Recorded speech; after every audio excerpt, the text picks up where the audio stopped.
Kapan dan siapa misionaris pendakwah Hindu, Buddha yang terlahir di India masa pra-Islam masuk ke Nusantara? Sehingga situs-situs di Nusantara disebut berdasar pada salah satu ajaran India. Bahwa benar Hindu, Buddha berasal dari India. Dan tidak benar situs-situs di Nusantara Indonesia berdasar Hindu, Buddha. Bahwa sejatinya yang tergambar di situs-situs itulah ajaran yang mendasari lahirnya Hindu, Buddha dan Jaina di India. Fahami ini, Hinduisme adalah peleburan atau sintesis dari berbagai tradisi dan kebudayaan di India. Sintesis muncul sekitar 500-200 SM di India. Dengan pangkal yang beragam dan tanpa tokoh pendiri. Tumbuh berdampingan dengan Buddhisme hingga abad ke-8, dari India Utara, sintesis Hindu ini tersebar ke selatan. Akhir abad ke-18, Hindu menjadi istilah padanan bagi orang India yang bukan Muslim, bukan Sikh, bukan Jaina, bukan Kristen, bukan Buddha, mencakup berbagai penganut dan pelaksana kepercayaan tradisional yang berbeda-beda.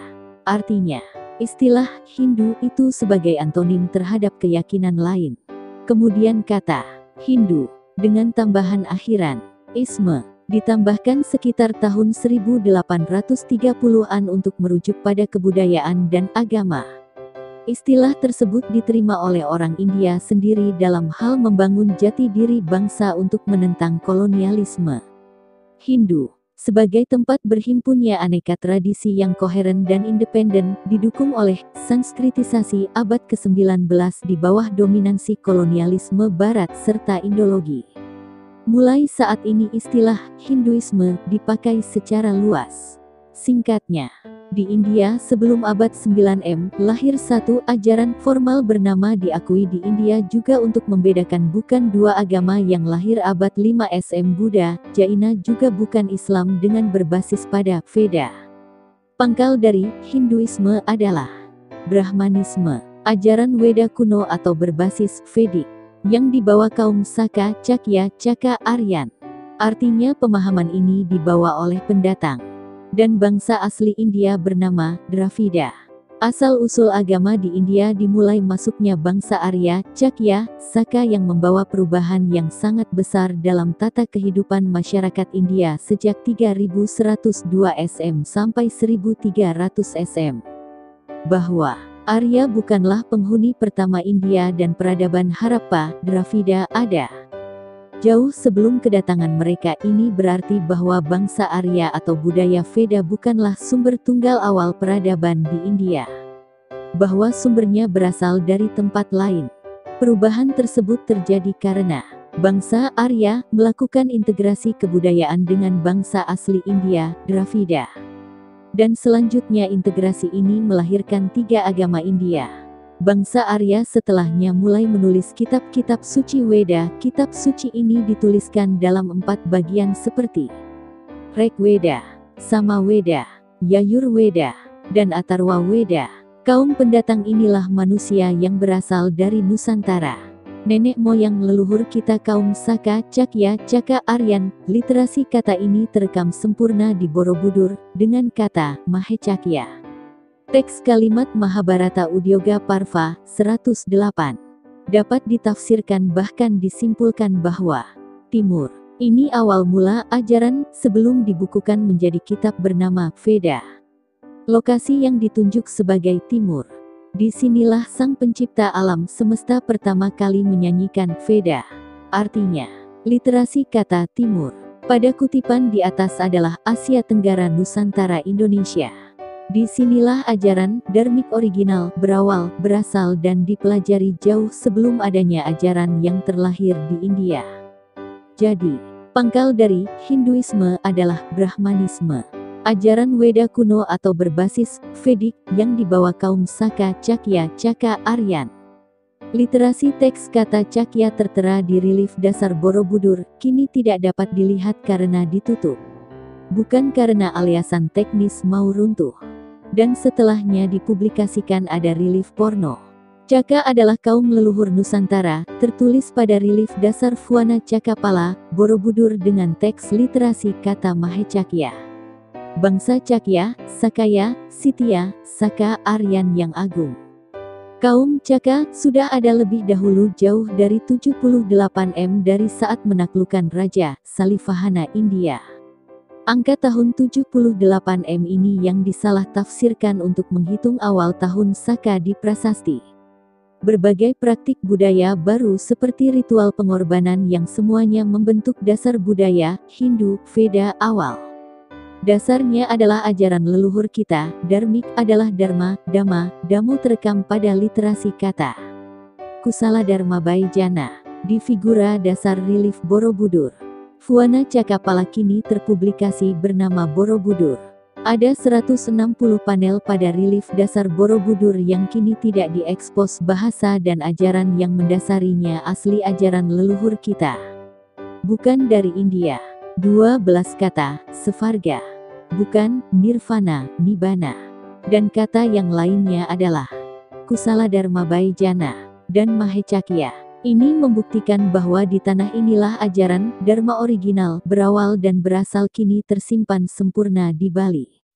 Di masa lalu dibawa leluhur kita kaum Caka, Saka, Cakya, Arya keluar Nusantara Indonesia. Raffles menamakan bangunan megah ini dengan nama Borobudur. Dengan anggapan di dekat situs ada desa Bore. Faktanya tidak ada desa yang namanya Bore. Budur, bahasa Jawa diartikan purba. Arti budur atau bidur bahasa Jawa itu berarti bisul. Johannes Gisbertus Kasparis, filolog Belanda menulis dalam disertasinya 1954 memperkirakan pembangunannya sekitar tahun 824M. Ini perkiraan, bukan hasil kesimpulan berdasar penelitian ilmiah akademis. Kitab-kitab yang katanya mendasari desain rancang bangunan ini adalah Silpa Sastra dan Vastu Sastra dari India. Faktanya, semua kitab-kitab itu baru ada pada abad 5M, bangunan megah ini sudah ada sebelumnya. Relief dasarnya yang tidak diekspos terpublikasi dengan penamaan Karmawibangga. Ini menggunakan tafsir dari naskah Mahakarmawibangga. Namun tidak sepenuhnya mengikuti naskah itu. Bernet Kempers 1970 banding 151 dan 1976. Borobudur, terpublikasi berdasar Mahayana India. Benarkah? Ketika Beku Asin Jinarakhita mencetuskan ide mengadakan upacara Trisuci Waisak secara nasional di Borobudur pada tanggal 22 Mei tahun 1953. Mulai saat inilah terpublikasi Borobudur berdasar Mahayana. Seorang bikuni juga akademisi Thailand menyimpulkan hanya 50% yang berkesesuaian dengan biografi Yem, Siddhartha Gautama dan selebihnya. Dia tidak faham. Di Nusantara pada abad 4M sampai dengan 7M tidak tercatat misionaris India datang ke Nusantara. Peziarah Tiongkok yang datang ke Nusantara adalah untuk belajar dan mencatat ajaran dharmik original yang telah ada lama di Nusantara. Bukan membawa ajaran dari negerinya disebarkan ke Nusantara. Palembang bukan pusat ajaran Buddhis. Peziarah Tiongkok yang datang ke Nusantara untuk belajar dan mencatat ajaran dari Nusantara yang dibawa ke negerinya. Fahuan 337-422M catatan perjalanan diterjemahkan dan diberi catatan oleh Korean recension dari teks bahasa Mandarin oleh James Legge, yang dilihat Fahuan bangunan dengan patung, di dalamnya di samping pohon besar adalah situs mendut. Pada tahun 399-414M Fahuan dalam perjalanan di Sefarnat Vipa mencatat. Mengikuti Sungai Ponai adalah Sungai Panai, Kampar. Di tempat di mana para pelajar pernah tinggal di situ dan melakukan gerakan berjalan berputar, mengelilingi tope, stupa juga 4 guru duduk di 4 sudut. Di tempat ini, menara telah didirikan, pradaksina, prasawiya, tawaf di Muara Takus. Sung Yun 518-521M mencatat adanya kekuasaan yang disebutnya Saka Kesatrapas. Dari identifikasi koin diduga telah ada sekitar tahun 225M dengan gambar tope atau stupa Muara Takus. Pada tahun 602–664 Hiên Sang mencatat apa yang dilihatnya di Svarnathvipa. Di sampingnya ada stupa yang dibangun oleh raja, sekitar 200 kaki tingginya. Di dekat ini ada tanda di mana Tathagata berjalan ke sana kemari. Huining 664–667 melakukan perjalanannya selama 3 tahun di Pulau Jawa untuk menerjemahkan sebuah sutra tentang pemahaman kehidupan setelah kematian di Nusantara ini bernama Svarga. Penterjemahan dibantu seorang pakar Jawa yang bernama Jenana Badra. Svarga, bukan nirvana. Ising atau Yijing, tahun 671–695 Pengelana asal Tiongkok yang datang ke Nusantara 3 kali berangkat dari Guangzhou berlayar 20 hari selama 10 tahun di Sriwijaya 685–695 Ia tinggal selama 6 bulan di Sriwijaya 2 bulan di Malayu untuk belajar di Svarnathvipa Nusantara pada masa yang lebih tua lagi. Jauh sebelum zaman Veda 6500 SM telah ada ajaran yang dianut yaitu Dharma. Ajaran asli Nusantara kaum Saka nenek moyang kita, disinilah sumber awal ajaran Dharmik original. Kemudian pada era setelahnya tercatat para tokoh pelopornya. Sanjaya, Sariputra, Dharmadasa 700–620 SM. Dharmapala 670–580 SM. Svarnathvipa Dharmakirti 610 SM 520 SM. Kumarila Batai 618–540 SM. Adi Sankara 569–537 SM. Kri Janayasa abad 6 Masehi.